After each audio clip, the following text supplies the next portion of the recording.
Yep, they're good to go now.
all those shoes already sold.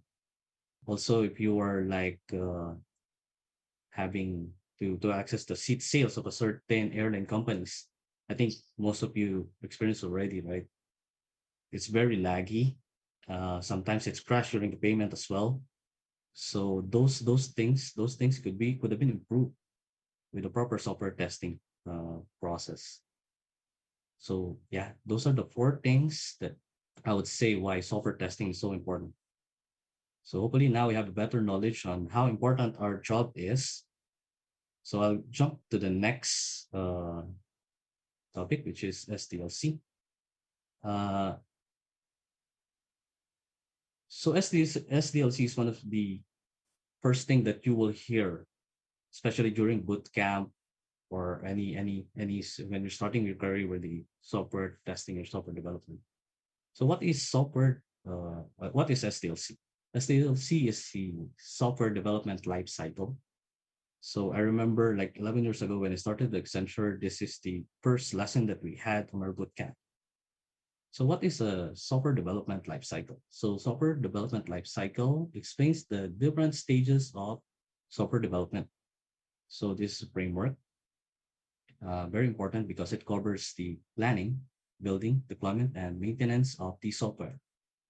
SDLC delivers high quality software by creating in a systematic manner. So all products, most of the products should have a proper, could have reached or could have referred to the software development lifecycle. So all software development lifecycle models involves various stages. So here are the stages for this SDLC: requirement gathering and analysis, design, implementation or coding, testing, which is our main core, deployment, maintenance. So tonight we'll be focusing on testing. So these are the stages, as I said earlier. So during the early stages, like the requirement gathering and analysis, there were a lot of gray areas on the product that you would like to develop. What methodology you'll be using, or what programming language, or what other platforms you'd like to have to use to your project. So there's a lot of gray areas. There's a lot of things that you need to consider or discuss or settle first. So during design, after that, you go to the design, and after you have a proper design already, you'll go to the implementation of code, start up development already, then testing, and everything is good. We deploy, and once we're live, we're on a maintenance mode. So we'll focus solely on testing. Testing is just subset. Quality control is something bigger than that. And after quality control, there's another one bigger than it, which is the quality assurance. Some of us are quite confused what is testing, what is QC, and what is QA. For those who are new to the industry, I think this is one of the basic questions that any interviewer can ask you. So, what's the difference between all three of this? Because sometimes they're used interchangeably, but they are not. So what is QA, QC, and testing? So QA, quality assurance, it is the process oriented. It's all about preventing defects by ensuring the process used to manage and create deliverables works. So QA is a process oriented approach. Quality control, on the other hand, is product oriented.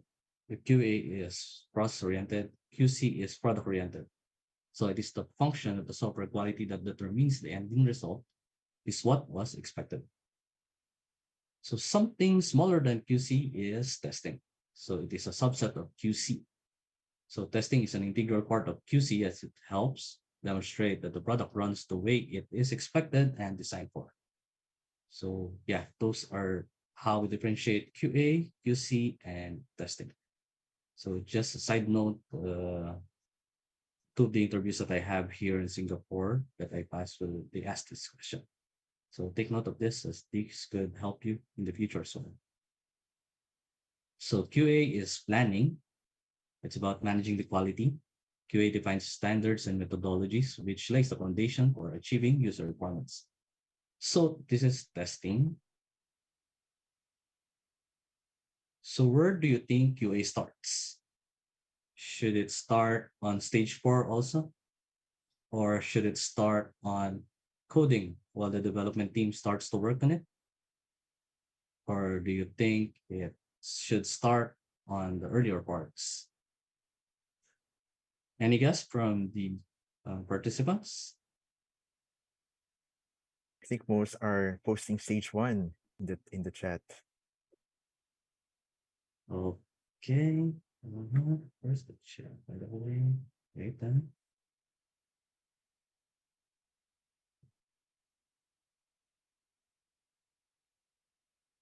As early as possible, as one suggested in the chat as well. All right. Speaking behind of yung So yeah, yes, you're right. Most of them are right. They should start on stage one. So quality assurance should start at the beginning during the requirement and gathering analysis. Then QC is somewhere just after that. So once we tackled or set something already, like the strategy or how we would like to have the testing in place or the whole quality assurance, then QC starts. Then testing happens on after the once the developers already delivered some of the testable items. So yeah, those are the things that we would like to consider or keep in mind. So QA could start as early as kickoff meeting. So what is a kickoff meeting? A kickoff meeting is a gathering of project team members and other key stakeholders. So at the outset of the project to formally set expectations, gain a common understanding and comments work. It establishes the start of a project base or iteration. So this is from a PMP book. So this is like a textbook definition of a kickoff meeting. So assert is that QA should start, not the testing, but QA. So the process should start to materialize by that time. So software testing. So mm, there are two types. So when I was new to software testing, I was quite confused because there are like a lot of terms, a lot of types of testing, and I don't know how to group them. It's like, okay, sometimes we interchangeably use smoke and sanity. Sometimes we were just confused on how or where those types of testing fall. So in this session, we would like to group them the simplest way that we can. So I think some of you already know or have heard these types of testing, but I think majority have not yet. So there are two types of testing. There's the static and the dynamic testing. So under static, there is this review, walkthrough, and inspection. Quite new, sounds new to anyone or for some of you. The dynamic testing, on the other hand, or could be we could break down into two: the functional and the non-functional. So the functional one we could also break down into two, which is the white box and the black box testing. So I'd like to share another experience before. So white box and black box testing. So in my previous company, we had this interview. So we're choosing between two technical QAs. Then we already endorsed them to the delivery lead of the project. So he was the one who will choose kung sino yung pipiliin nila. So uh, I was there on that interview, and the delivery lead asked only one question to to to each of them. So it's like, what's the difference between white box and black box testing? And the other one didn't know. So they're both technically equipped. It's just that the other one knows what's the difference between white box and black box testing. So it was an advantage for him. So we hired him instead. So sometimes during those interviews, you really need to have these basic concepts. It will help you in the future. So yeah, so white box is kind of testing. Underneath is the unit testing. So So are there anyone here or is doing unit testing? If yes, you should not, because I mean, if you're technically equipped to read codes, then great for you. But it's not really part of a QA job to do unit testing. It's a white box testing that mostly like 90 to 95% will be done by the developers. So go to the black box testing, which is, I think most of you have been doing already or have known already this kind of testings. So these are the integration testing, smoke testing, sanity testing, functionality testing, regression testing, system testing, and UAT. So those are the most common types of testing. So they are under this black box testing. And on the other hand, the non-functional ones, which is andito yung pera, most of the better paid QAs fall under non-functional testing. So they are either doing performance testing or security testing. So yeah, just a side note, security testing is a hot skill as well as the performance testing. So for those new to this industry, those that have less than 1 year experience, try to explore on these fields. Uh, there is a lot, I mean, less competition in the market, possibly in Philippines or even globally.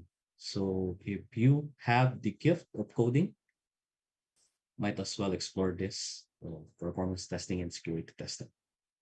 So other forms of non-functional testing are compatibility testing, recovery testing, and usability testing. So bear with me. I need to emphasize each of them because this is a super fundamental session, and most of the guys are new to this industry. So yeah, so we'll go one by one to them. So static and dynamic. So what is the difference between them? Static testing is performed during the early stage uh, of development to avoid errors, as it is easier to find sources of failures and it can be fixed easily. So wala pang code. So there's nothing really uh, you can done for functional testing here. So it's mostly review, walkthrough, and inspection. On the other hand, the dynamic testing is something that is performed to analyze the dynamic behavior of the code. So the code is already there. Something's already built by the developers. So there's something that you can already test functionally. It also includes the testing of the software for the input values and output values that are analyzed. So this is the testing where you are uh, basically checking the expected against the actual codes. So that's the basic difference between static and dynamic testing. So as I mentioned, the static testing or can either be review, walkthrough, or inspection. So static testing, walkthrough is where the author guide the participants through the document according to his or her thought. So this is like an not really a formal process or review. So this is one example of static testing. Another one is a technical review, code review, or the peer review. So it also goes to those terminologies. So inspection, on the other hand, is a process performed in the earlier stages of SDLC type of error. So yeah, those are the samples of static testing. So these are the types of testing that doesn't really need you to do like behavior driven testing because codes are not yet there. So it's mostly uh, walkthrough, technical interview, and inspection. So uh, during refinement, if some of you are using the agile methodology, some of you will be included in the meeting like refinement. So it could also be one of those static testing because you challenge like on the early stages, you challenge the products that will be delivered, right? So it's still in the backlog. Nothing is yet to be coded. So you can challenge all those ideas, challenge those, because sometimes there were like gray areas that could still go after refinement. So those gray area could mean ambiguous uh, thing to the developer, so they could develop it in a wrong way. So with this proper refinement, which is one could say static testing, you could eliminate or prevent those things from happening. So you could have detected those fault before it could really materialize. So that is really one way of static testing. So we go to the other side, the dynamic testing, either functional or non-functional. So functional testing is a type of testing that verifies the function of the software application. So testing mainly involves the block box testing and not concerned about the source code of the application. So you don't need to access the source, well, the data source, the database, or the source code of the application just for you to test. So it's more of a behavior of the code that were delivered. So this is the functional testing. But non-functional testing, on the other hand, checks on the performance, usability, and reliability of the software application. So those that are not covered by the functional testing are being covered by non-functional. So let's go to the functional testing. There are two types I mentioned earlier, like the white box and the black box. So under dynamic, there's functional testing. There's under that, there's the white box. So white box is something that you need to access the source code for you to test, which most of us won't or should not do. So types of white box testing are path testing, loop testing, and condition testing. So on the other side, the black box testing is the internal structure of the program or code is hidden and nothing is known about it. So you do the testing without this. Types of black box testing are functional testing, non-functional testing, regression testing. So we go with white box. I mentioned earlier the unit tests. So unit test is one form of white box testing. So it is a software testing technique by means of which individual units of software or a group of computer program modules, usage procedures, and operating procedures are tested to determine whether they are suitable for use or not. So this is the most or the basic testing that any software development company will do. So this is the initial stages of testing that you should do. So if your company or if your team is not doing any unit testing, you're in trouble. So in the future or in the end of the line, you will be delivering your product. Good luck to your end product. There could be a lot of surprise at the end. So a proper built software product should have a unit test. So here are the common tools using the unit testing.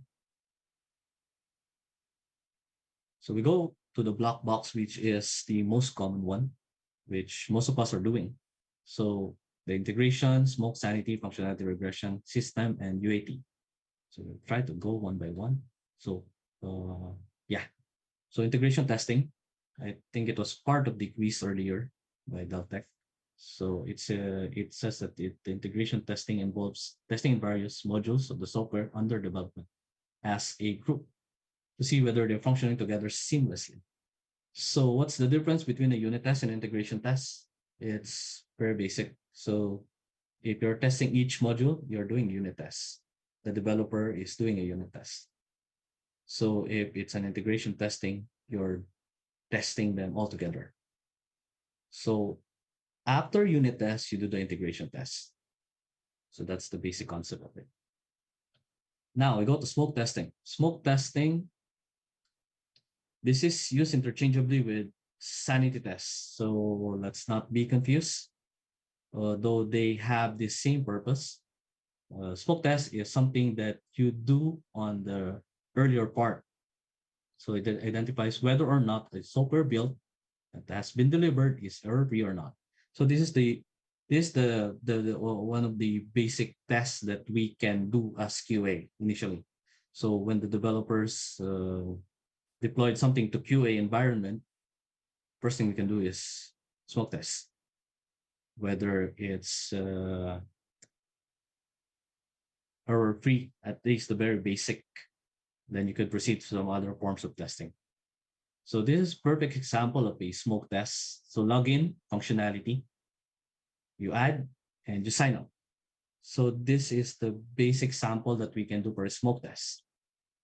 Other functionality outside this will be covered by other forms of testing. So we do the sanity test. Sanity test is like a smoke test, but it's a bit bigger. So it's a subset actually of regression testing. So sanity testing is a technique performed by the test team for some basic tests. So after you do the smoke test, you can do the sanity test. The aim of this is to basic tests conducted whenever a new build is received for testing. So if you're doing an agile methodology, so you do a sanity test every build. So this these some of the things about smoke test and sanity test. So the goal of the smoke test is to verify stability, whereas the goal of the sanity is to verify the rationality. I think it's quite clear. Software developers or tester perform smoke tests, whereas testers are lone perform sanity tests. The purpose of smoke test is to verify the critical functionality of a system, while sanity test verifies the new functionality. So yeah, I won't go to the list because it's quite long, but mm, yeah, that's the basic difference between smoke and sanity test. So we go to the next one, which is the functionality testing. So it is the very core of this group, which is the functional test. So whenever you're referring to something that's a functional requirement, you're doing a functional test. Just the most basic thing that we can define functional test is. So if you're using or verifying it against a functional requirement, for example, a new ticket, a new story, a new user story for your sprint.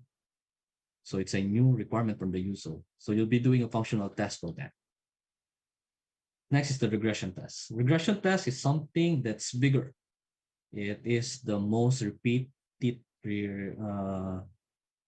test that you can have because every time you'll be doing or dealing with a bunch of test cases that has already been developed in the past. So imagine if you have like 21 sprints already, imagine the amount of test cases that you need to run again and again every deployment. So this is quite a tedious, the most tedious part of testing. So it's linked to test automation. So most of the time, the company will really, or the QA manager will really drive to automate the regression test because it will be quite a lot. So I think there was one company I work in wherein we're running around thousand of test cases. So imagine if we didn't do the automation for that, how much time will it require us to run thousands of test cases? So in line with regression tests, you should at least start the automation on these types of on this type of testing. Then the system test. The system test is something that is already quite near to the UAT already. So it's like this. It's performed on a complete integrated system to evaluate the compliance of the system with the corresponding requirements. So this is quite on the user side already. So you need to check the whole flow or the general quality of the product. So system test is carried out on the whole system, as I mentioned, of either requirement specification or functional requirement specification or in the context of both. Lastly, for black box is the UAT. So I think if some of you will be assigned in the UAT, it is like one of the most how do you call intense testing that you can have. Not in a way like there's a lot, but because you will be dealing with the client, dealing with the end user. So it has to be almost perfect already once you do the UAT.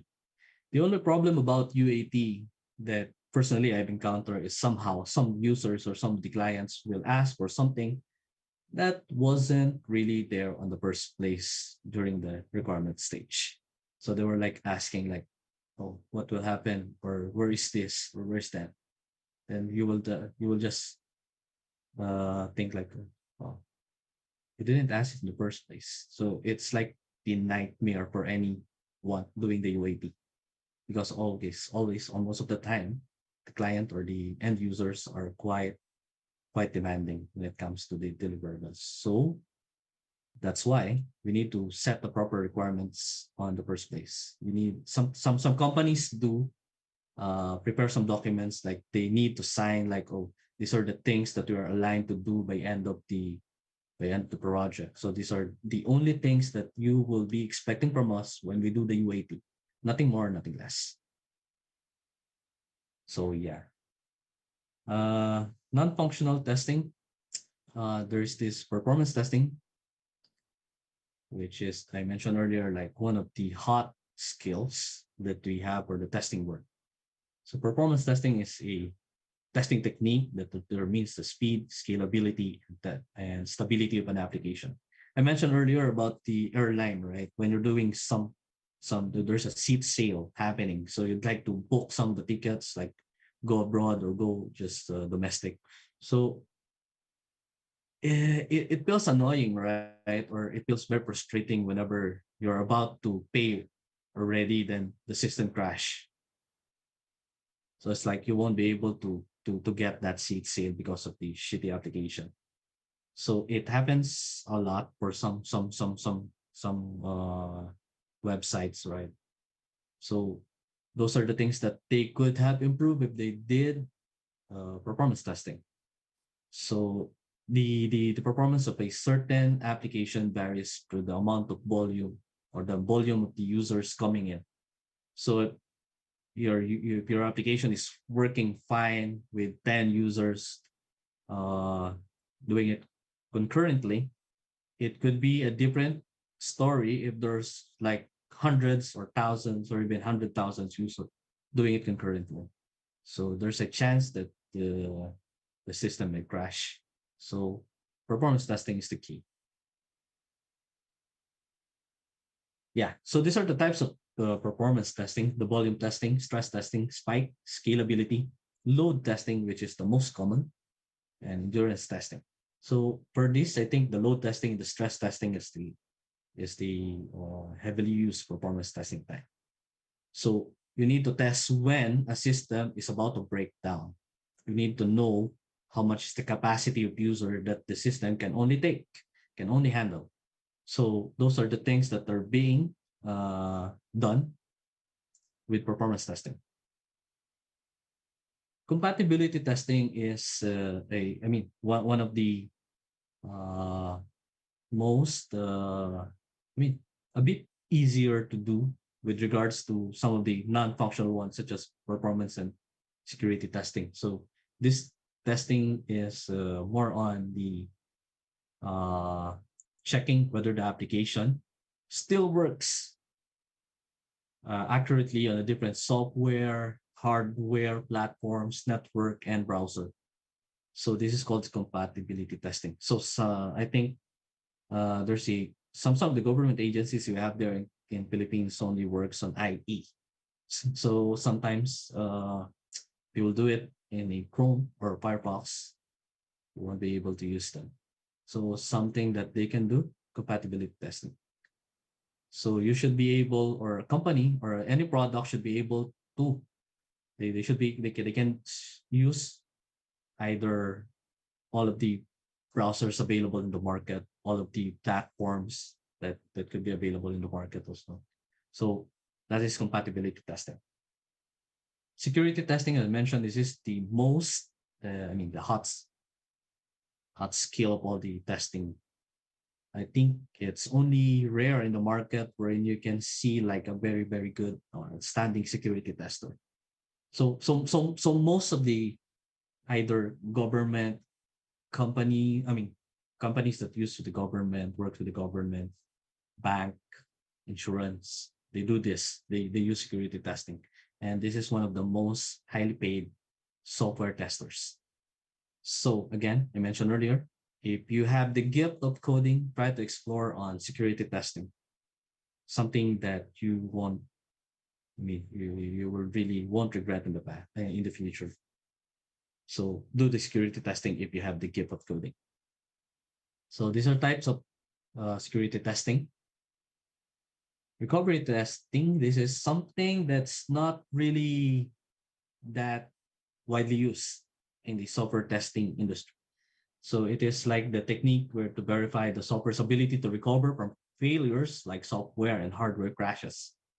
So the purpose of recovery testing is to determine whether the software operation can be continued after a disaster or integrity loss.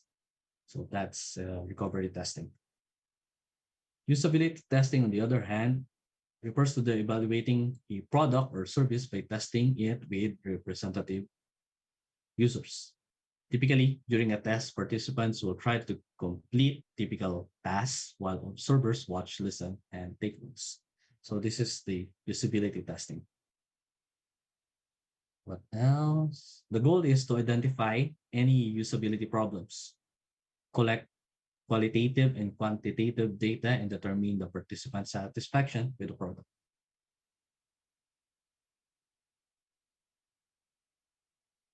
Okay, so let's do one thing.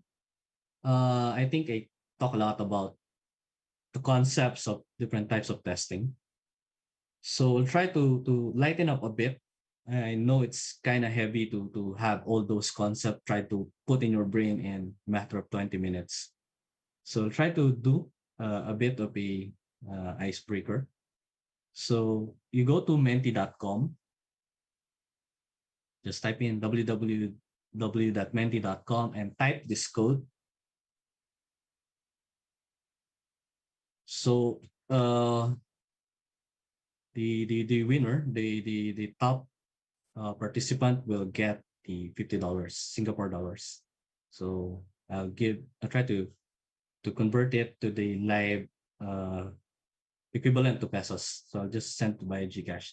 So just put your full name, first name and last name during the registration, and we will try to see. There are just 5 questions.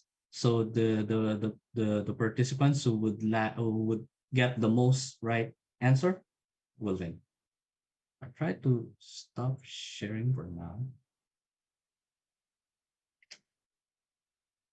Okay, I'll switch my view.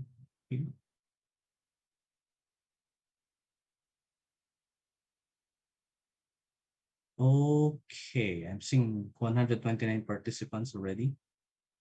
Okay, I'm back to share my screen. All right, 159. So we'll try to wait for some others to join. Remember to put your full name.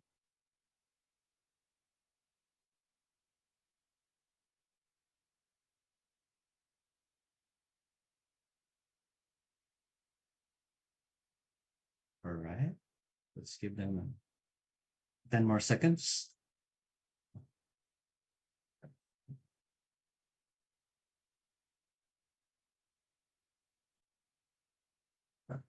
Okay, maybe we can start.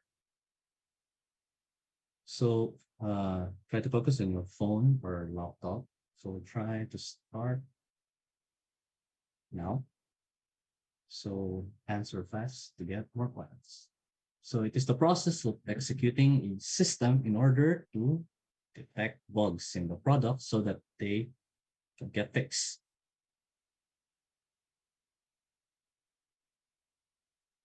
So which of these four is the right answer? So, okay, so most of you got it right. It's testing.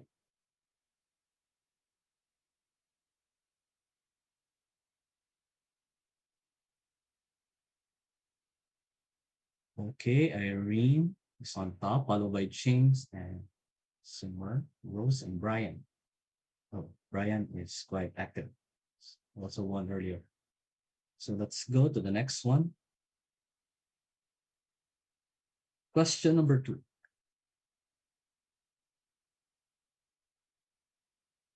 True or false? Testing is the last phase of SDLC.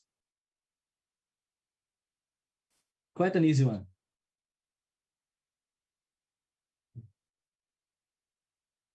So hope everyone answered this correctly, not most. All right, so most were able to have it right.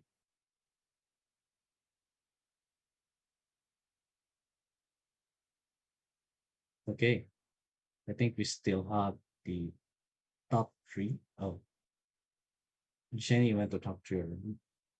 So again, next third question.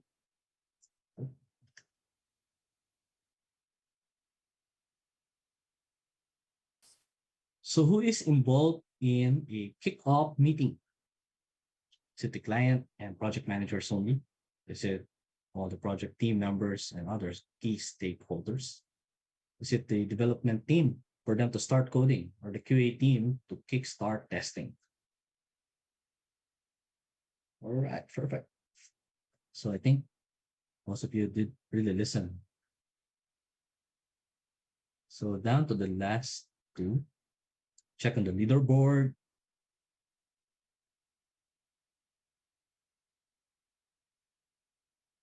Okay, I think we have new top three. Last two questions.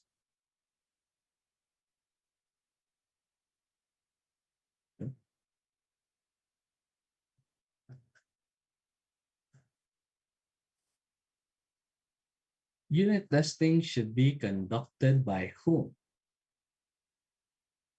Should it be the developers? Should it be the testers? Or should it be the scrum master, the project manager? Quite a giveaway also.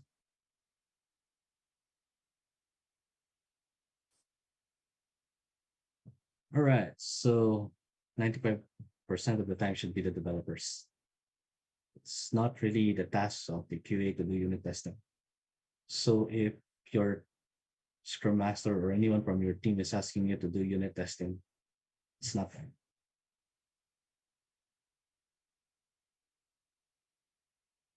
All right. Checking in the leaderboard. Okay, so Jenny is still on top. So one more question. So let's see if Jenny will still be the top after this question. One that $50.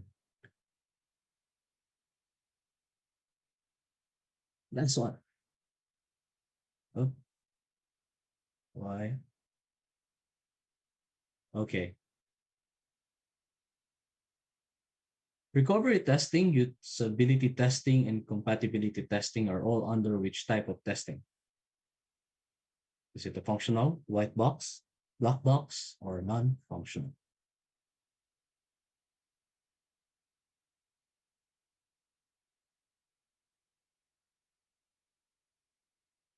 All right. So most of you have it right.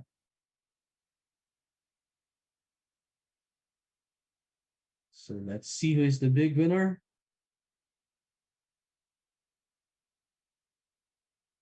Okay, congratulations, Jenny Gomolan. So, how to do this? You add me to LinkedIn, or you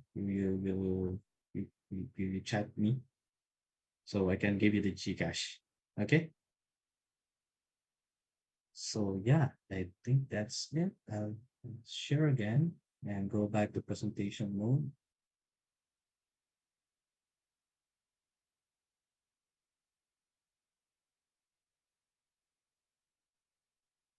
Right. That's again, Jenny. So we're down to the last part of the session.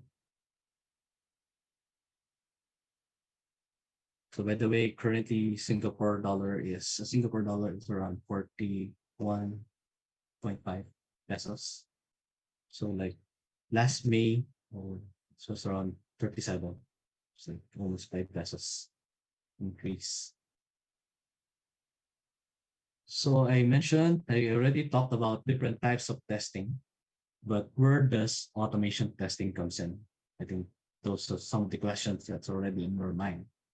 So I talk a lot of types of testing, but I didn't mention really automation testing. So this is the type of testing that we tackled earlier. So automation testing is the software that's being developed. It's tested to ensure everything works properly and identify bugs, vulnerabilities, or other issues. Testing can be done manually in the soft end, but manual testing is repetitive and time consuming. So developers turns to automation testing. So what are the benefits of automation testing? First is cost. Uh, the support and automated testing showed that it can reduce hourly fees by more than 75%.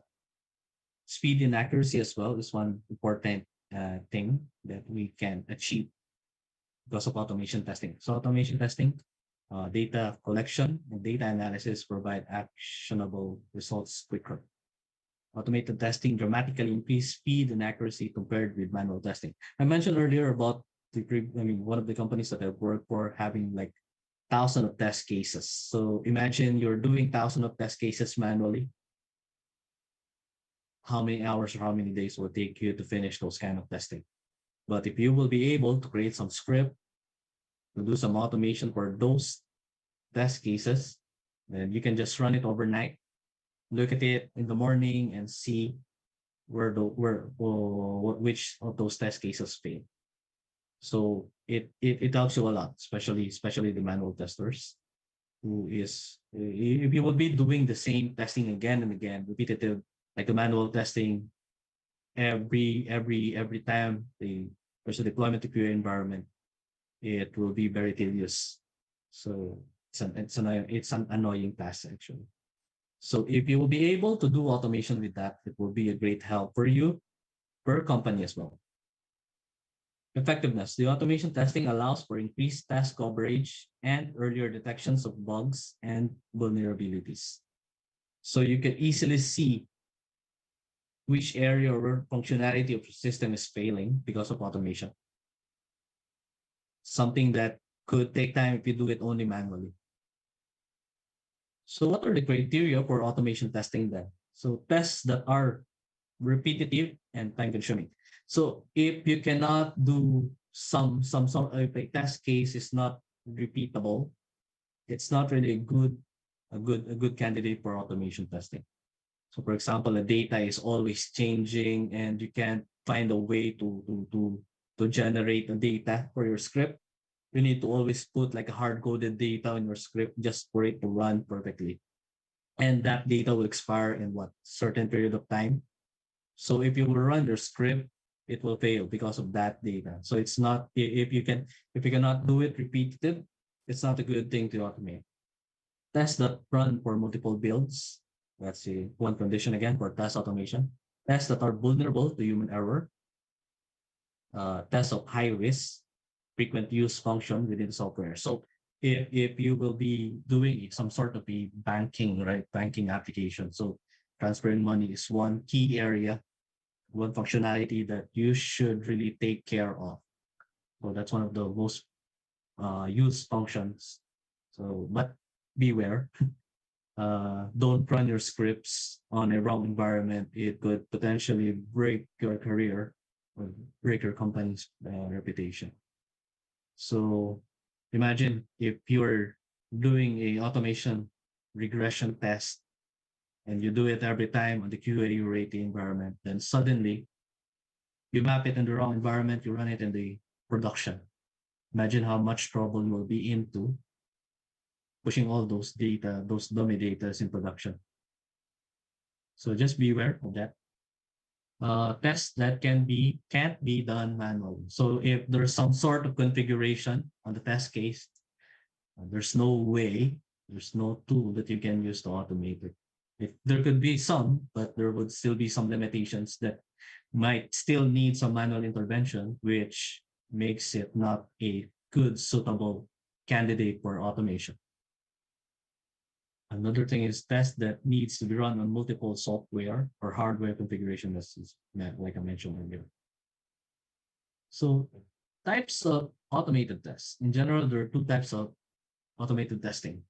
Again, it will boil down to functional and non-functional. So functional tests verify the software's performance in the real world, while the non-functional testing verifies the software requirements like performance and security. So you can do automation in both non-functional and functional tests. So that's one thing, one key takeaway that we can have from this. Now that you know the difference between functional and non-functional testing, let's explore some of those most popular types of automated tests.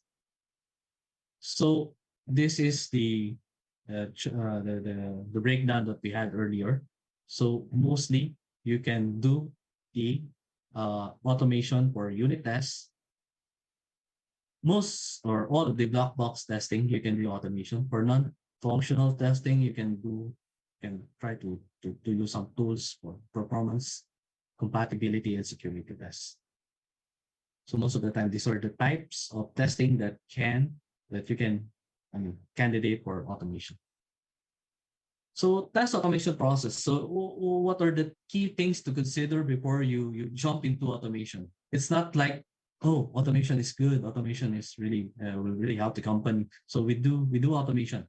I remember one project manager that I worked with, asked me to do automation tests 2 days before live, and I was like, stare at him like, are you serious?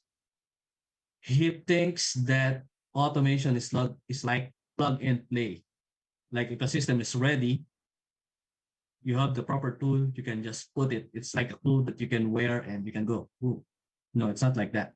So I don't know why that project manager thinks that way.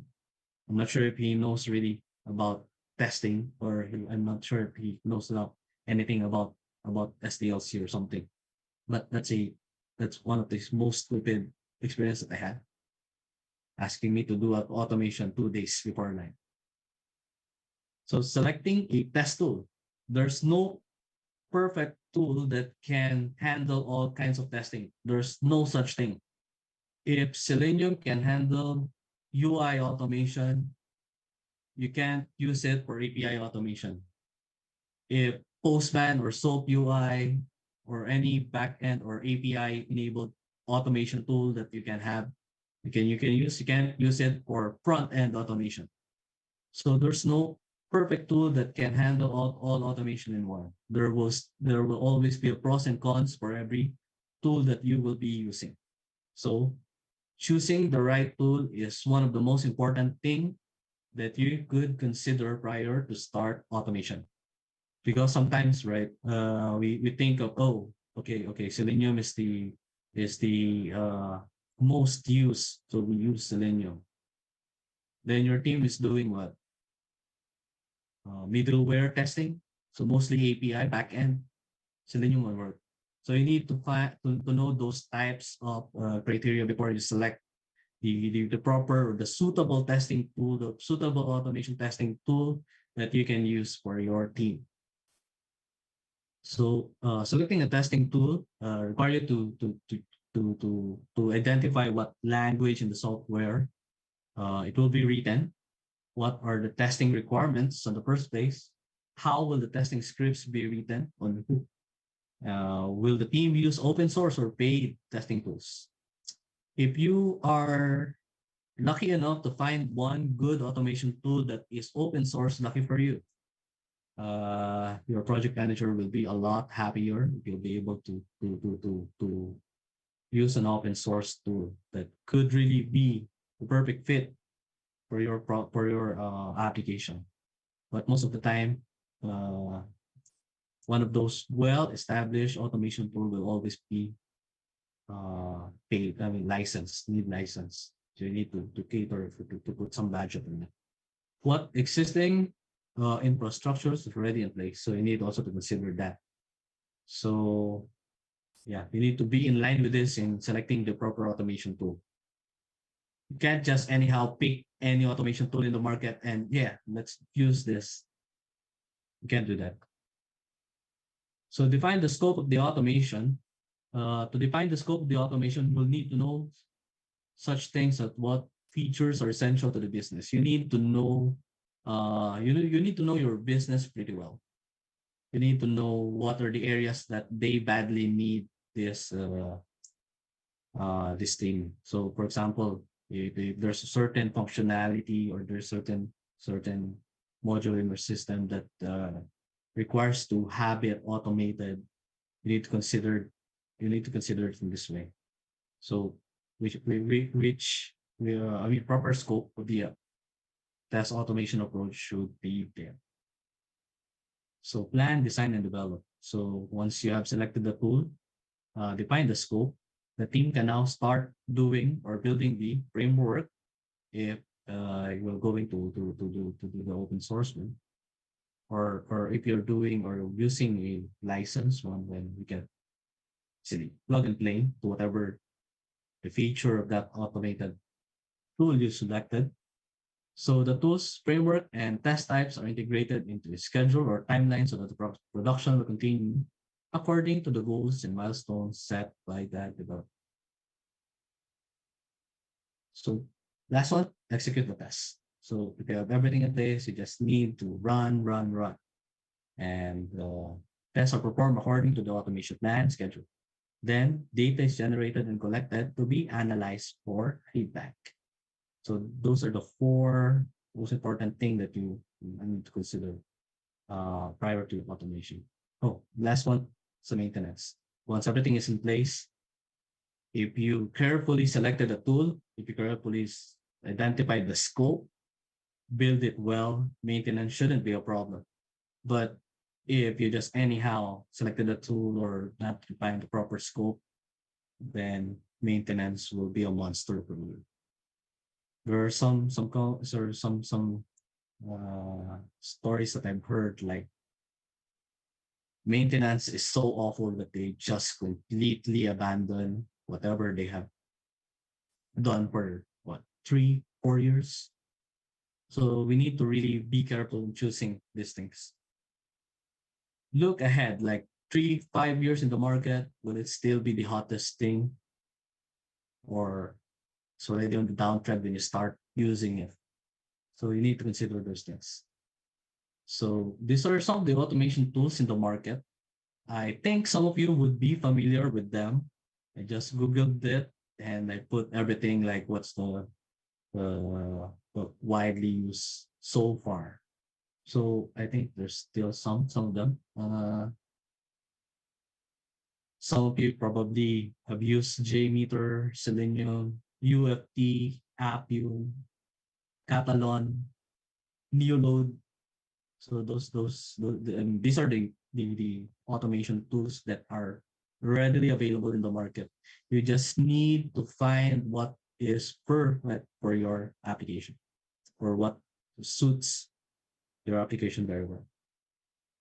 So I'll try to go the other way. So what is the software testing via methodologies? So I think there's a lot of methodologies that you can, I mean, that are being used for the software development life cycle, but I will just focus on two: waterfall and agile. So some of you may already know it. So waterfall methodology is a widely used project management method with a linear approach. So it's like uh, planning, design, coding, testing. So you can't really start yet if the previous step isn't done. So it's like a linear approach. So in the waterfall, each stage of workload needs to be completed before you move to the next step. So unless development is fully completed, you cannot start doing testing. So that's a waterfall methodology or approach. On the other hand, agile methodology is a practice to encourage continuous development. It's an iteration. So you could be doing it per sprint for 2 weeks. Some use it, I mean, do it in 3 weeks. So it's like every iteration you will deliver something that's already testable, something that can be used already. So this is agile. So waterfall, sometimes you need to wait, like if your project is doing a tri-annual release, so every 4 months, you need to wait for you to do the testing. So it's like what, first 2 months, first 2.5 months, you're just waiting for the testing for the test cases to come to your place. So that is waterfall. Agile, on the other hand, if a ticket is ready, it's deployed to QA, you can test it within the sprint. It could start as early as first day of the sprints if your developers are really good, or if you have planned it accordingly, then you can start testing at an early stage, like first, second, third day of the sprint. But most of the time, if the project are new to Agile, or sometimes there could be some other reasons, because in my experience, there was one developer that's quite a bit not a team player, so we try to push all on the latter part of the sprint. So what I did was I escalated him. So those things, uh, I know that he can deploy it as early as possible. It's just that he wants to to to put some burden on the QA team. So yeah, that is waterfall and agile. So waterfall testing is separate. In agile, it's not separate. It's within. You're doing it in parallel. So once you pass it to me, I can test it already. Testing is carried out only after the completion of development. On agile, testing is performed alongside the development. So you are working closely uh, with the developers on an agile approach. Development team and testing team work separately in the waterfall, while an agile development team and testing work together. Acceptance testing is carried out only in the end for waterfall. So imagine if the client says something at the end after 4 months, what will you be doing on the next iteration, which is another 4 months, or a change request that could ruin the process that you have. Again, a rework that could be expensive to the team. Acceptance testing is carried out after every iteration on Agile. So every 2 weeks or 3 weeks, you'll be having something that is testable, something that is deployable to the users.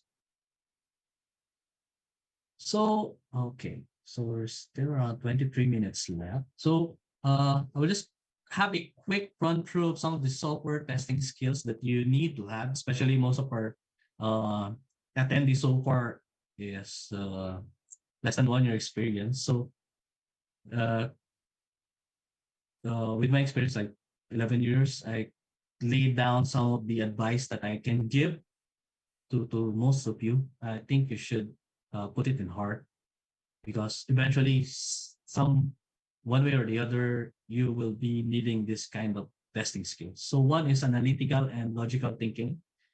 It doesn't come out to you overnight. So having, like, when I was new to the industry, when I was a associate software engineer, I don't have this like for two, three years, first 2, 3 years of my career.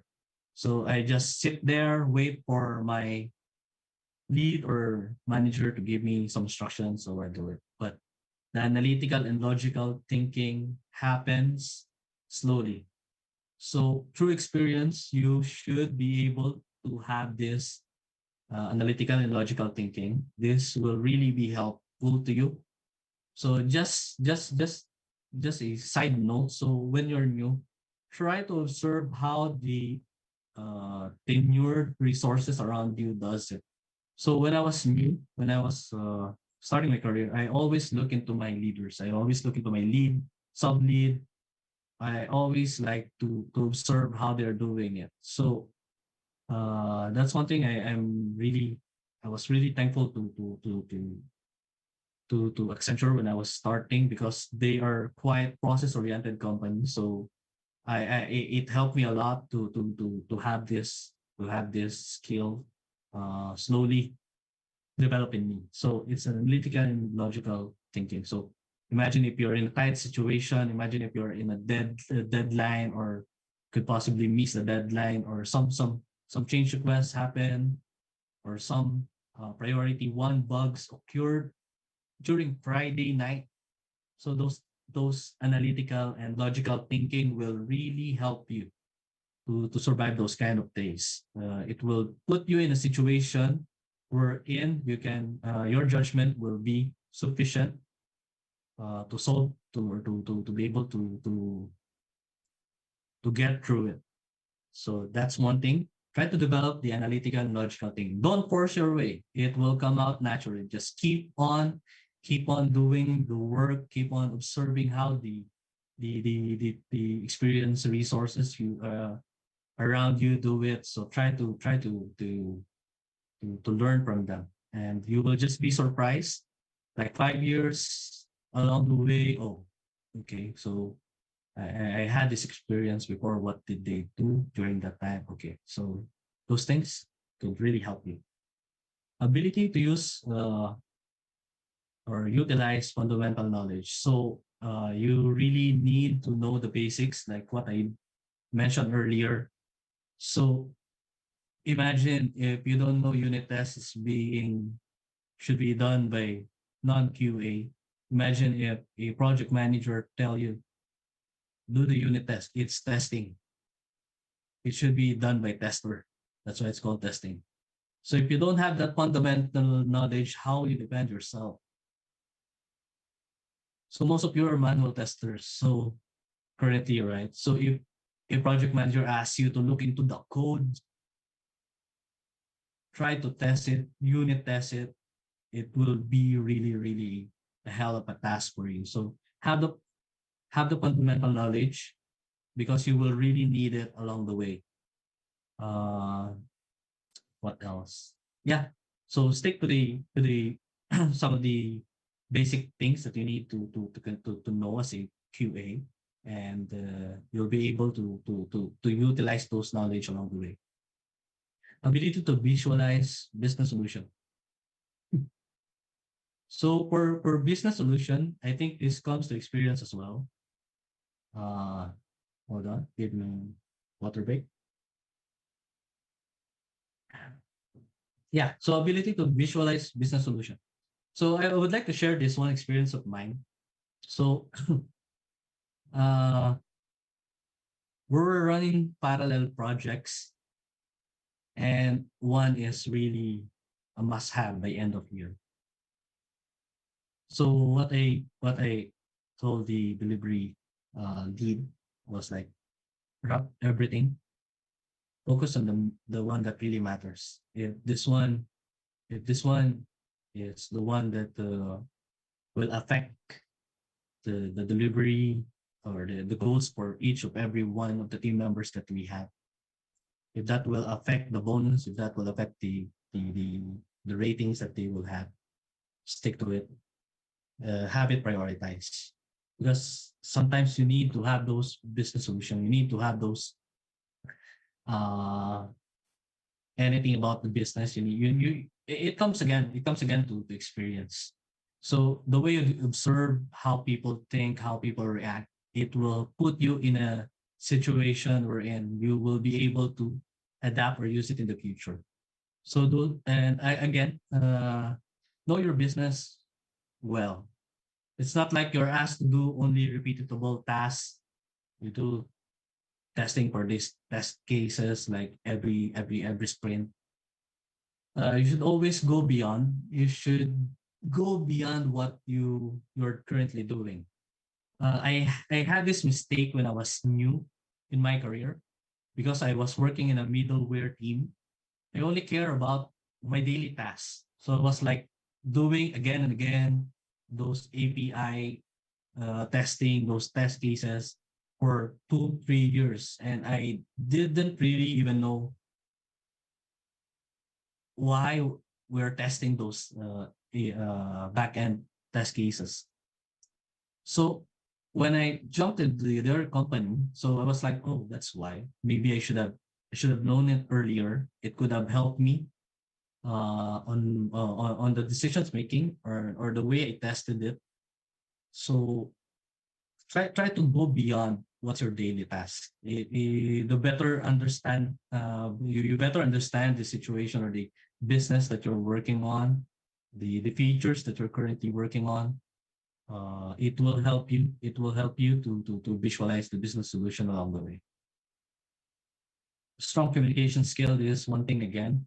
Uh, try to improve on communication skills, especially if you're working with offshore team for in a MNC company, because most of the time you'll be talking with a lot of people. So yeah, so in my experience again, it's not really one of my key or strong skills, but in a situation like this, so like I'm working overseas, right? So I'm talking with a lot of nationalities. So I need to have these strong communication skills. Continue to learn. This is one thing. I mean, I think for the list, this is the most important thing that I would like to emphasize to every one of you. Continue to learn. This is the most important advice that I can give, because for example, you're a manual tester. Try to each day try to develop your technical skills slowly. Continue to learn. Don't put it as an excuse, like for example, oh, I wasn't the IT graduate. I'm engineering, so I don't really know how much about coding. Don't put it as an excuse like that, or put it as an excuse like you're already, oh, I'm going to project management path already. I'm already looking being a QA manager in the future. So I don't need to be technical. I don't need to be to know this automation. I can. So if you have that kind of mindset, it will not help you really. So try to. I'm not asking you to be an SME or subject matter expert. I'm just trying to. Sometimes you just need to know the basic. Once you know the basic, it will keep. I mean, it will start something rolling on you. So try to learn. It's like 1% of you better every day is will take you like a long career. So try to do it. Try to learn. Like put like 30 minutes of your day. If you can watch what you can watch basketball game like 2 3 hours a day, or if you play some games, like you spend like 2 3 hours a day. What's a 30 minutes of trying to learn something new? Try or watching what the a series Netflix, like you could complete a whole series in one day. If you can do it, why not try to invest some of those time for yourself? So try to learn something new, because you don't know. You need to get ready. Opportunity might come knocking on you. So better be ready. You don't know when. So try to learn. It will help you. So a local approach, uh, local, it's like a slang word, like a global and local approach. So try, you're working in an MNC company, try to know the balance of both sides. Like you can't be building or doing a test approach only for local, because sometimes the setting is different from a local to global. For example, we're trying to build a product in Singapore. It may not work if you push it to Malaysia or Indonesia or west side. So try to put it try to conceptualize an approach that will like have a balance that can work for either global or local.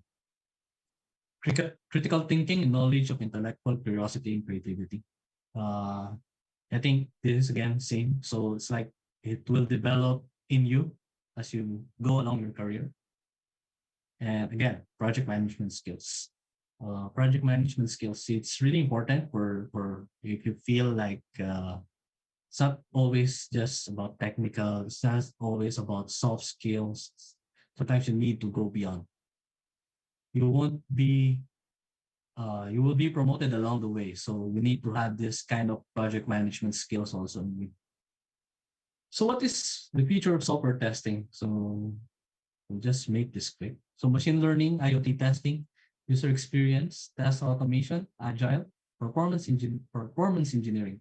So machine learning, this is one of the thing that is hottest in the market right now. Even in our company, we're doing machine learning to do some algorithms that could help us on our day-to-day job, on a day-to-day basis, could help the production team. So machine learning is one key thing. If you have, again, if you have the gift of coding, machine learning will be, I mean, it's one of the hardest thing that we can really study. But if you have the gift, go for machine learning. Everything, everything will go machine learning in about 5 to 10 years time. So these are the things about machine learning. So they optimize some test suite, ability to check uh, automatically, and it can run some algorithms again to help you in your day-to-day job. Yeah, even in your testing or the production line that your company is working on. So IoT, I don't think if some most of you have already heard it, but it's like 5 years ago, this was just a concept, Internet of Things. But right now, everything are starting to evolve about around IoT. So with the rate of the which IoT is increasing right now, the quality assurance team needs to expand its knowledge concerning about performance, usability, and security. So IoT is again another big hit that could go for software testing, user experience tests. So UX, most of the companies also is looking into this. Some UI UX resources are paid well as well. So they it's like one of the hottest capabilities for software testers like us. Test automation will always be one of the needed uh, aspect for software testing. It will still be there in the future. It will always be there. Same as uh, same as agile and DevOps and performance engineering. So those are the those are the future of software testing. Some software tester or some QA, like I have a friend, like he is now currently exploring DevOps. So it's really a good path, a good career. So some of these things will still be there in the future, like automation and performance tests.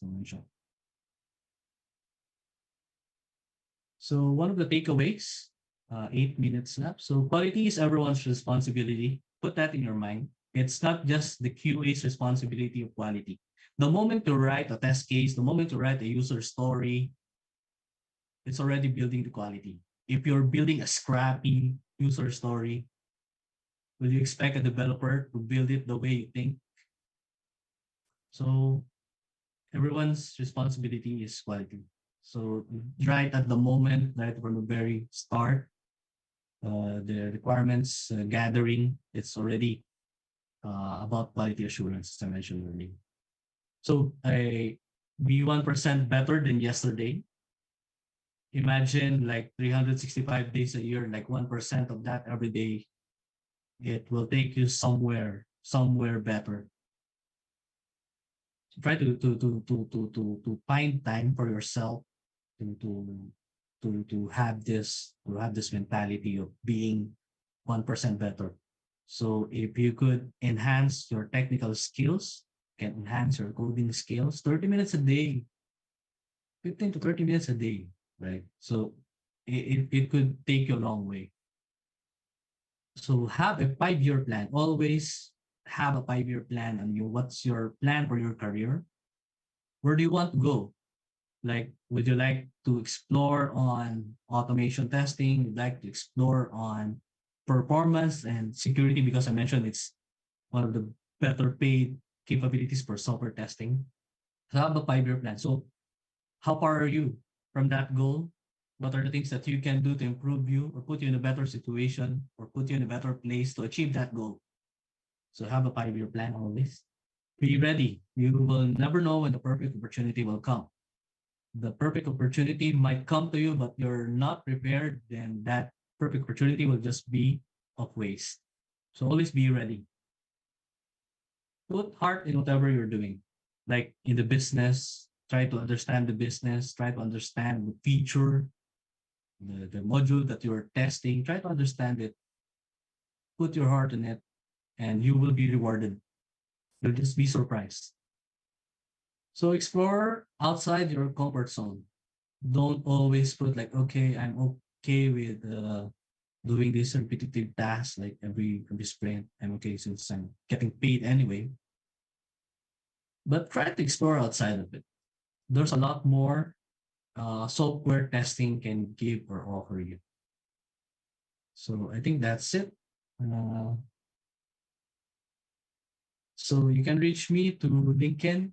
You can uh, connect to me by it. So you just search Edward Quintos in LinkedIn. If you have some questions, if you have some of the things that you would like to clarify or put you in a situation where you need some advice, you can message me. Feel free to do it. Uh, yeah, that's it. For Jenny, please connect to me through LinkedIn. We'll try to discuss the, the, the price that you had earlier. I think that's it. Thanks, guys. Any question else we can turn it to Rich one? Thank you, Edward. Can I also connect to you in LinkedIn and discuss the $50? No, just kidding. All right. So we have a lot of questions tonight. We'll cover what we can. Maybe we'll extend for maybe like 5 minutes just to answer some of them. Then those that we Nilink cannot, yung Slido. yeah, we'll show the answers also, Gab. Sorry, the questions here. I'll give it to you later. So those that we can answer tonight, we'll probably answer um in the beginning of our day two. So para ano, we can answer all. And also, I've sent the link to the feedback in the chat if you haven't seen it yet. So we'll have a raffle later before we end the session, and there will be a prize for that. But let's go to the questions.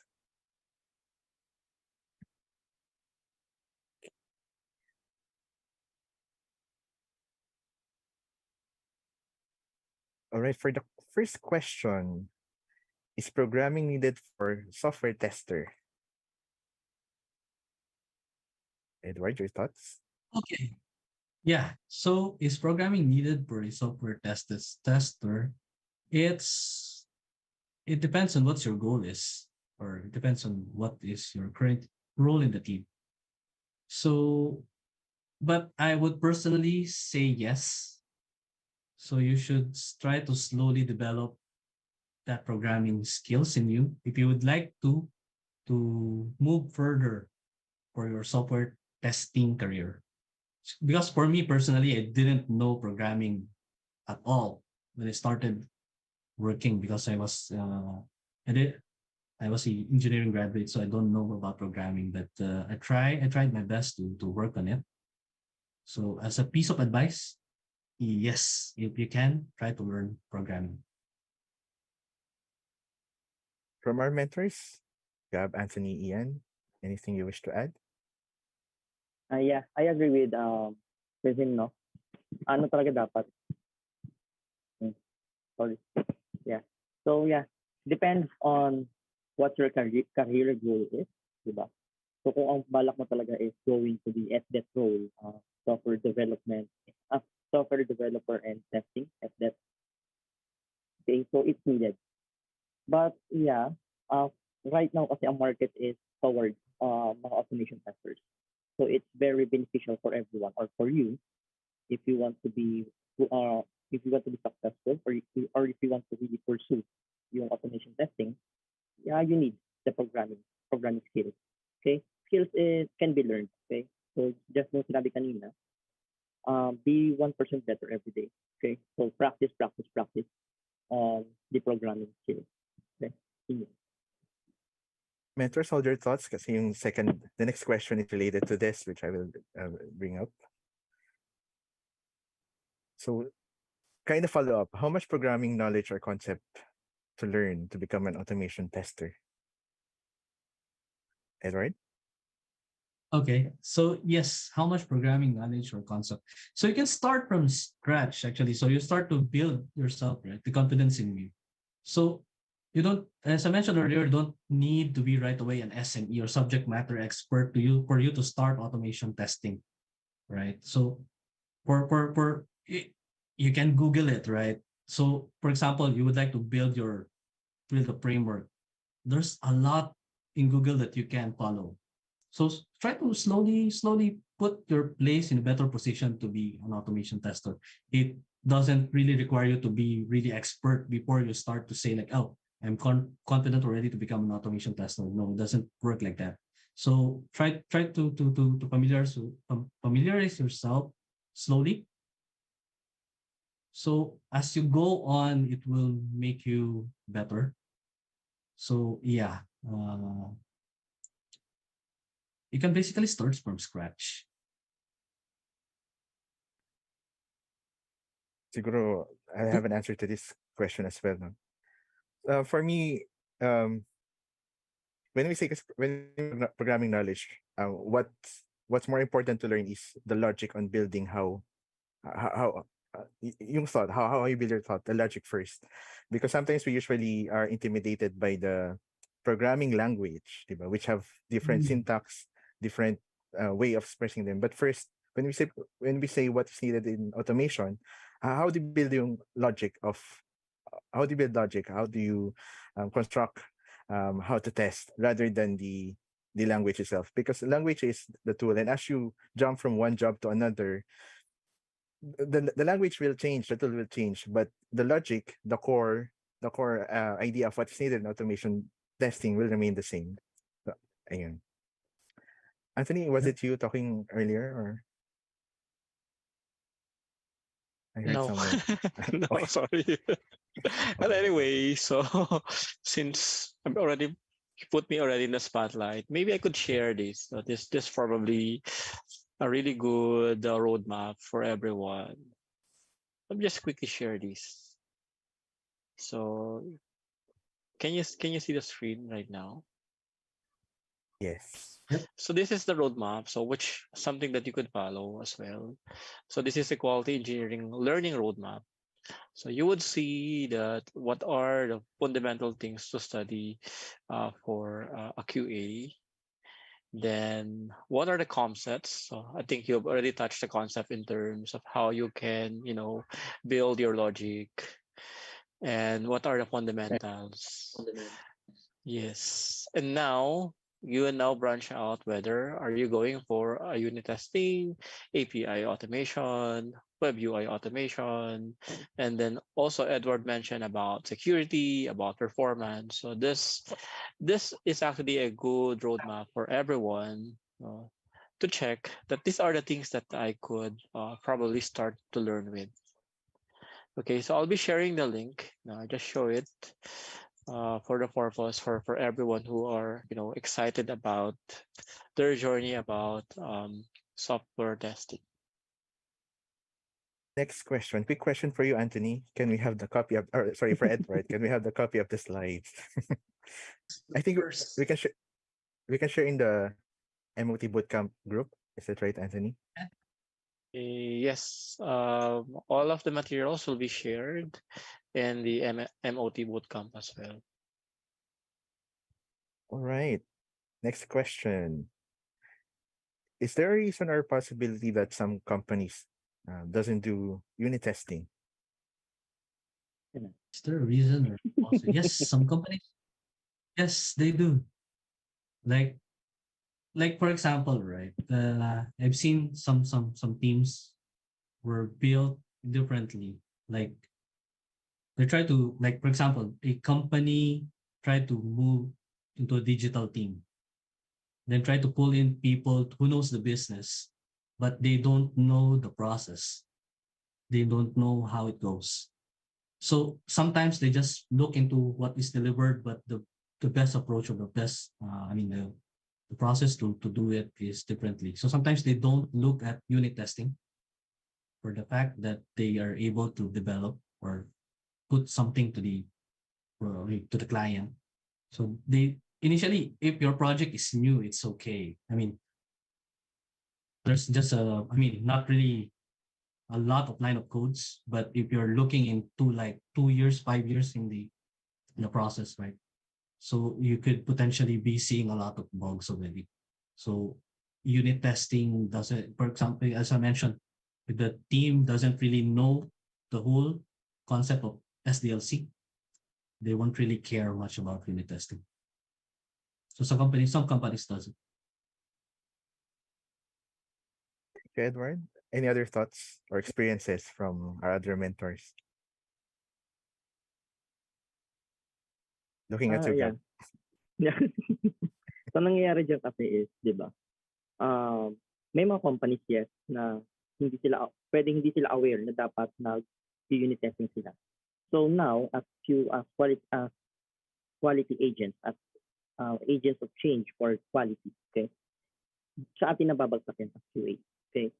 So tayo na yung magiging party, unit testing, pero hindi na talaga tayo unit testing. So, para umakit na agad sa integration testing. Diba? Ganun yung nangyayari.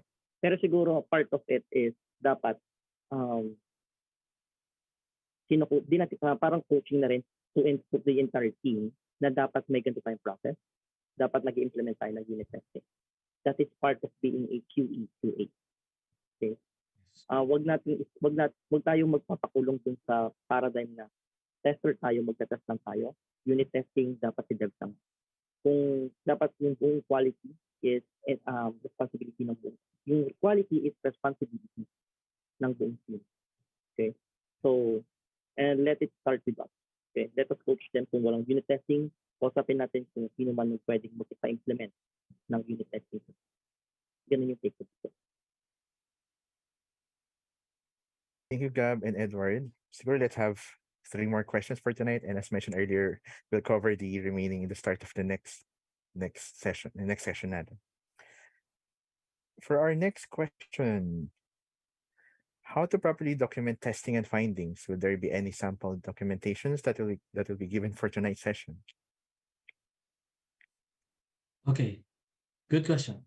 So sometimes documentation it depends kung anong methodology kasi yung gamit mo. So for waterfall methodology, they always rely on documentation.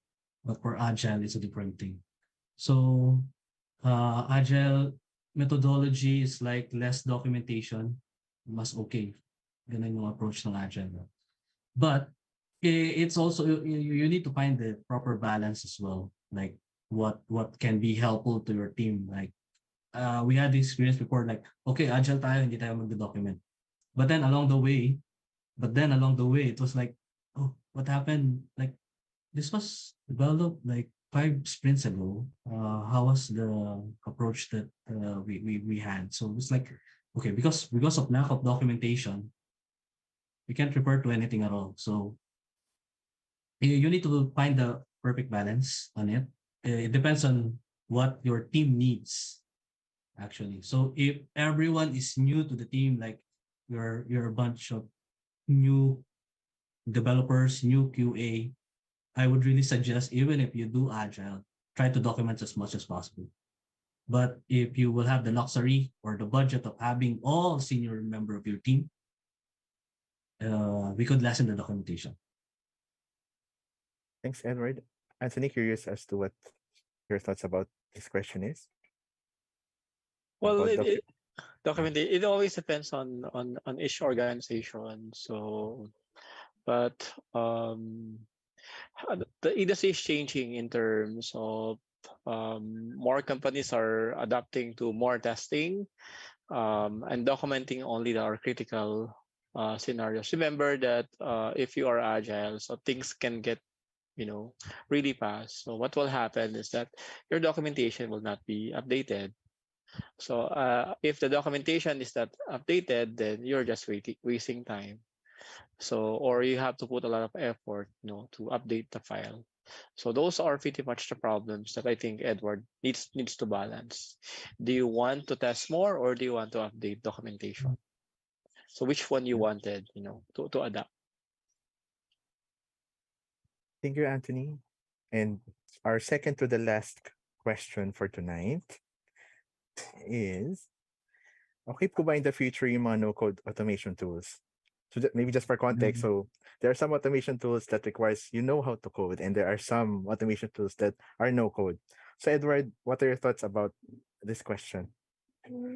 Personally, no code automation, the promise is like, I mean, parang ang ganda pakinggan eh, di ba? No code automation. But there's a catch always with this, right? There's something like, uh, I'm not sure if you're familiar with Appian.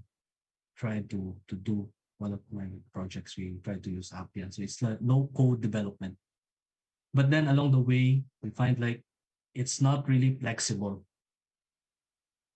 So there were a lot like we already used like a year already, or a year and a half. Then after a while, we realized like it couldn't support some of the major features that we have because of those lack of flexibility. So we need to be careful on choosing, as I mentioned, automation tools. So no code is like too good to be true for me. So sometimes it could work. It depends on it fits to your application, right? So it could work kung perfectly fit siya, but most of the time it won't. So I would really suggest like if you will have the if your main goal is maintainability and flexibility, no code is not an option. Thank you, Edward. Your thoughts, Gab? Yeah, same sentiments yun.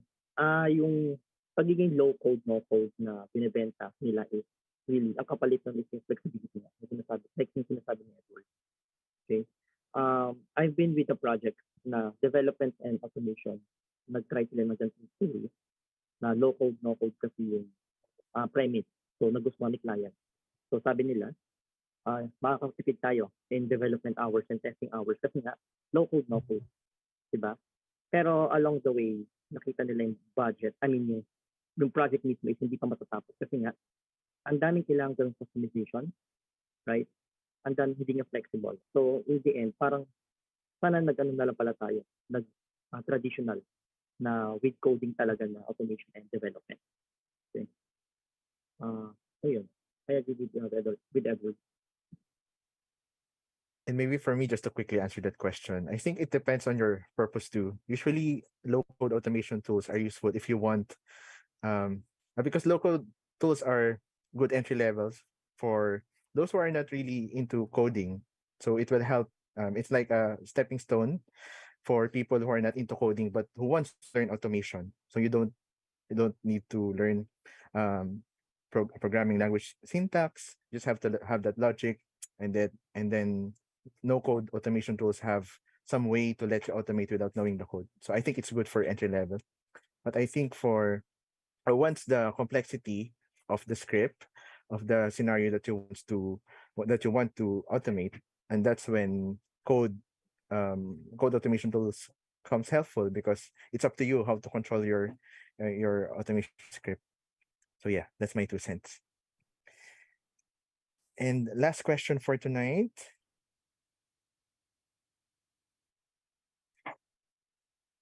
This one. When is the best time to develop automation script?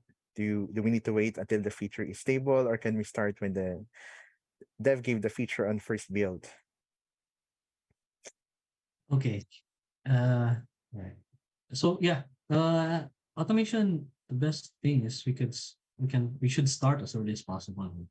But I think in my experience we tried to do it in parallel once, like for example functional testing in parallel after 2 days. Try to automate it. It doesn't really work well with that approach. I think try to have at least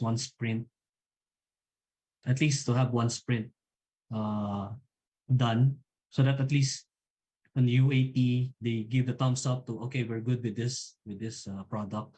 So at least we have that confidence to start automation, because if we will do automation in parallel to functional testing, most of the time you will still do the work. So yeah, just try to have at least one sprint in between. I think we had it. I mean, I think that's the approach we had, Anthony, right? That last time. So yeah. I mean the one sprint after we try to automate only one sprint after so that the product's a bit stable, more stable. Yep. Yeah. I Anthony, you have No, no, additional. just responding to yeah, you could always experiment, I guess. Look what is probably the best timing. So when Edward and I working together before, so we used to experiment. So we adjust. If it didn't Mm. work, then you go back to know to what are you doing. So those are the things probably you could do. It could work with some. Mm. It depends also on the complexity of the product actually. And Gab, I think you have thoughts on this too. Hmm. So, na-share na rin ni Edward kanina, no? So, mag-automate, start automating kapag nag-stable na, kapag may sign off na ni user na okay to, tanggap namin tong feature na to. Okay? On another note is, pwede kasi nating mag-start ng automation sa regression script. Okay? Kasi those items are, we are sure na continuing. So, hindi sayang yung effort natin kahit anong mangyari. Okay? So, yun. Yeah. All right. And I think that wraps up our question and answer portion for tonight. I know we have a lot of questions still. We'll try to answer that in the beginning of our next session. So before we reveal the raffle winner, just a few reminders. Please watch out in the MOTPH Bootcamp group for instructions on our next activities. So if you haven't joined that, please join that group as well. Now let me I'll share. just add Richmond because it will be very critical for the next 3 sessions because that will be hands on. So there will be some installation needed. So those are pretty much more of the hands-on part of the bootcamp. So some instruction will be posted in the bootcamp group. All right. Actually, maybe can you send also the link to the bootcamp group here in case some people haven't joined yet.